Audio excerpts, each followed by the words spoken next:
Hey guys, and welcome to another episode of Battleground Tactics.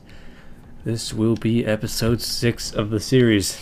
I think I started it like 4 days ago, and man, we've already come a long way, haven't we? So, I'm going to continue the tradition. Why is that so loud? Obnoxious wargame, I tell you. Of trying to put out one of each Battleground before I start doing duplicates. So, this one today is Twin Peaks, which is basically Warcraft Gulch 2.0. I have to say, I do like it more than I like Warcraft Gulch, just because there's more strategy involved. These little pickups here, power-ups I guess you'd call them, they're a lot more abundant on this map, which means you can use them, watch, let me show you what I mean, to run super fast. And yeah, those are in Warcraft Gulch, but there's just not enough of them, and they're not open enough. So yeah, my typical strategy here is I like to play a little D just off the start, pick off a straggler. You've all seen me do it before. It works really great for Pharaoh just because you can possibly take somebody out and then go bear for them and weather the rest of their team while they try to capture your flag. So I'm going to go ahead and try and stop a couple guys here. What the? I am not lagging, that was all him. So yeah, looks like the Shadow Priest is going to try and take over for his buds.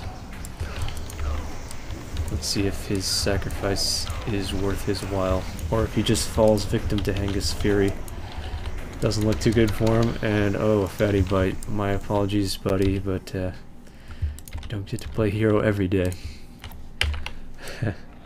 Anyways, this series seems to be pretty popular from what I can tell. I mean, there's not a ton of people that watch my videos, but the people that do are adamant supporters. They watch every one of my videos, they comment on all of them before I continue. Running ahead like that away from your team is not smart at all. If I'm able to bulldoze this guy down, I know I say that a lot, don't I? Bulldoze. If I'm able to crucify this guy before healers arrive, how about that? Then it's lights out, and we'll probably score just like that.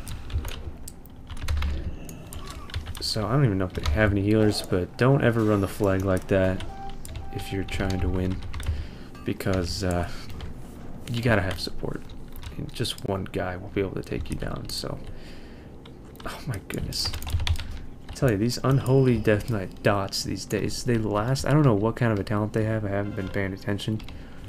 What? But they last like a minute. The longest dot in the game, I swear. It's just obnoxious. So I am sapped right now. Rogue is going to try to kill me here. Doesn't look like he's having too much success. I'm not going to waste my time with him though. I'm going to stun him and chase this guy down because I don't want him regrouping with his team. By the way, just because these guys aren't dealing a lot of damage to me doesn't mean that they're undergeared. It's just that I have a ton of resilience these days. I think I have... Give me that. I think I have... let me see. I have 2,800 resilience, so you're going to need a lot of damage to take me out in a timely manner.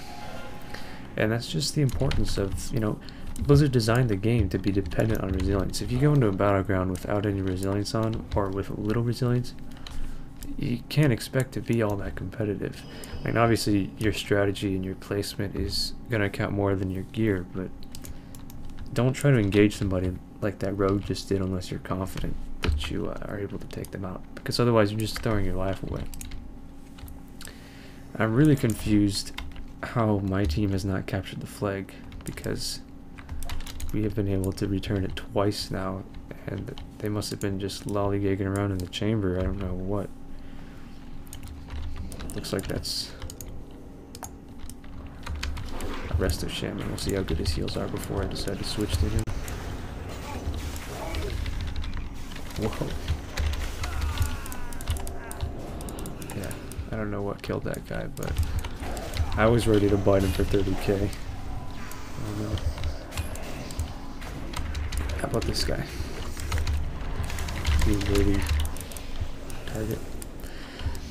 Spamming your clicks like that when the flag is dropped or before it's about to be dropped is really a good practice, because you never know what's going to happen with latency and whatnot. Just click everywhere as fast as you can, really. Alright, so apparently our flag carrier got taken out. I'm not too happy about that. Another thing is, certain classes in this game are much better for flag running than others. Take for example like a mage running the flag when a feral druid ally is on standby ready to go. Ferals are, correct me if I'm wrong, the best flag runners in the game because they move 40% movement speed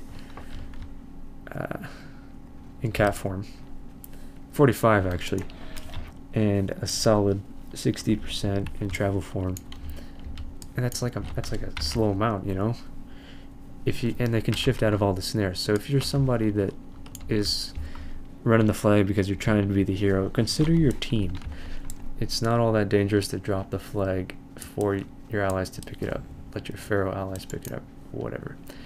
So good job by my team returning that flag. I'm going to go full on defense so that does not happen again. We don't want to be watching this for the next 20 minutes, or maybe you do, I don't know.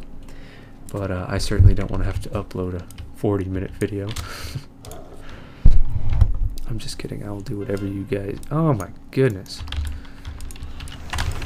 Must stop these guys. In their defense, though, I don't think they have. I think they have one healer. So a battleground like this can be really difficult without a healer because it's not about kills. It's about teamwork. Really solid teamwork. Flag running and playing defense. You just can't keep a flag runner alive if you don't have healers on your team. So yeah, I mean, the Alliance team is playing real well here. Let's see what we got here. Not a pre-made or anything. In fact, the Horde looked like they have a group from a 5-man from their server. So far, really solid performance from the Alliance team. Obviously, fighting in the middles here is... you want to fight? Oh, maybe not. Fighting in the middles here, or say I were to pursue that warrior, and I definitely could have if I chose to, is not a good idea because it's really easy for somebody to, number one, snag the flag if your entire team is out in the battlefield, and it's easier to run it if there's no defense in the chamber. It's just open space. You never know when your allies will show up from a graveyard spawn or anything like that. So just try to stay in your bases. The only time you should ever be fighting in combat is when you're making an aggressive move towards the enemy flag carrier or defending your own. You gonna let me have it, buddy? Thanks. He totally did not mean to do that, but I'm gonna take it anyway, because watch this. It's turbo time! What's that superhero's name? Flash or something? That runs really quick. There's some kid in the movie Incredibles that does that too. It's a great movie. So yeah, if I'm going to tell my team to stay on D. What the? Because I'm confident I'll be able to make it to our base unhindered. So if they can prevent the enemy from capturing the flag, then we are home free.